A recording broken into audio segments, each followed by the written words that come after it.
Good day.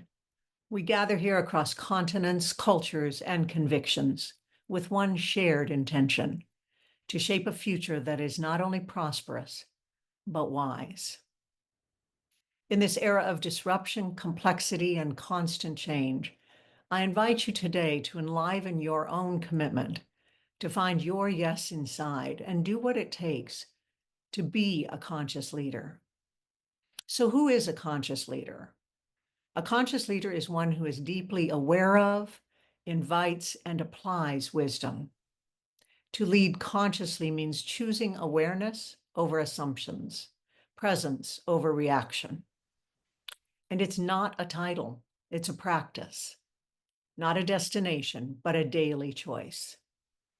To be conscious is to lead wisely with clarity, responsiveness, and humility.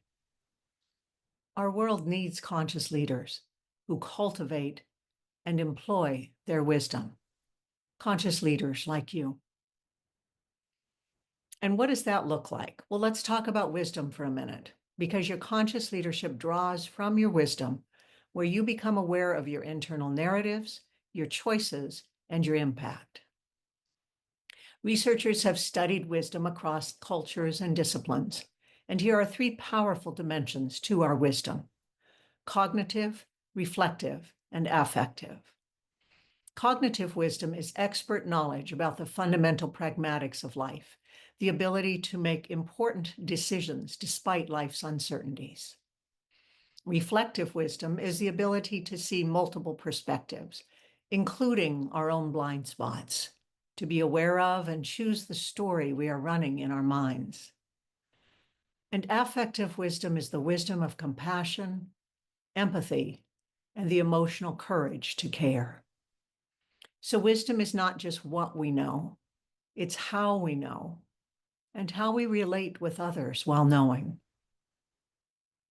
Let me give you a personal example where I called on all three dimensions of wisdom. At a strategic planning offsite with a government agency, the team was deep in conversation. But one manager, John, sat back, arms crossed, not participating. Oh, at first I felt so irritated. And then I remembered to return to my breath. I noticed I was caught in a narrative of judgment. I got curious and I recentered in my commitment to the team's future. I could then respond from presence. The next round, I walked up to John and I said, "I'll bet you have some wisdom to share." He looked at me, uncrossed his arms, and offered two insights that strengthened the plan. That moment reminded me that when we lead consciously, we invite others to do the same. As Robert Sternberg from Cornell University puts it, wisdom is using our intelligence to serve the common good. So what does that mean for you today? Number one, start from within. Return to presence, lead from your internal yes. Number two, understand complexity. Let the questions work you before you answer them. Number three, encourage wisdom in others. Make space for reflection, invite different points of view.